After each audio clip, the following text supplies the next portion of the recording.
कासराई DJ मुक्त बिरसा मुंडा जयंती साजरी। महिलांनी केले रक्तदान। सामाजिक उपक्रमाने केली जयंती साजरी।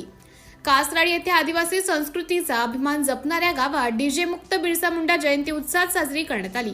लाल बहादूर शास्त्री विद्यालय येथे आदिवासी जननायक आद्य क्रांतिकारक भगवान बिरसा मुंडा तसेच महामानवाच्या प्रतिमेस मान्यवरांच्या हस्ते पुष्पांजली अर्पण करून अभिवादन करण्यात आले।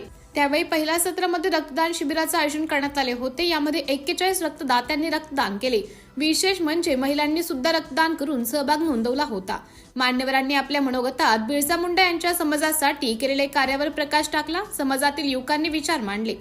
समाजातील अडीअडचणी मान्यवरांच्या पुढे व्यक्त केल्या। या कार्यक्रमात समाजातील गुणवंत विद्यार्थ्यांचा सत्कार, शासकीय सेवेत कार्यरत असलेल्या अधिकाऱ्यांचा सन्मान तसेच आर्मीमध्ये कार्यरत असलेले जवानांचा सन्मान, सामान्य ज्ञान स्पर्धा तसेच डीजे मुक्त ध्वनी प्रदूषण न करता सामाजिक उपक्रमाने जयंती उत्साहात साजरी करण्यात आली। यावेळी व्यासपीठावर कार्यक्रमाचे अध्यक्ष लक्ष्मणराव ठक्करवाड, मर्नल वारलू समाजाचे नेते, भाजपा जिल्हा सरचिटणीस तथा जिल्हा परिषद सदस्य, कार्यक्रमाचे उद्घाटक सुरेशराव आंबुलगेकर, अखिल भारतीय मन्नेर वारलू सेवा संघ मुंबई, विशेष मार्गदर्शक दत्तात्रय अन्नमवार, कासराईचे माजी सरपंच अरविंद ठक्करवाड, डॉक्टर स्मिता अरविंद ठक्करवाड, गंगाधर गिरोड, समाज प्रबोधनकार अमित कंठेवाड, युवा उद्योजक राजेंद्र रेड्डी तोटावाड, नागनाथ अनंतवाड, कविता संभाजी टोंपे सरपंच, कल्पना जाधव दत्तापल्ले उपसरपंच, पोलीस पाटील माधव ठक्करवाड, मुख्याध्यापक संभाजी पाटील, अध्यक्ष निलेश शंकरराव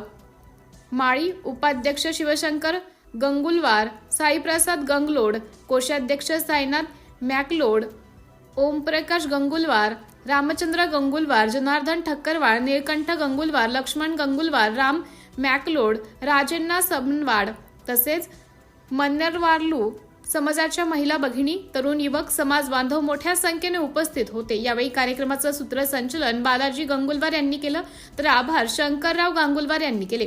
कार्यक्रम यशस्वी करण्यासाठी समाजातील तरुणांचं विशेष सहकार्य लाभले। सिटी इंडिया न्यूज साठी बिलोली प्रतिनिधी साईनाथ गुडमलवार।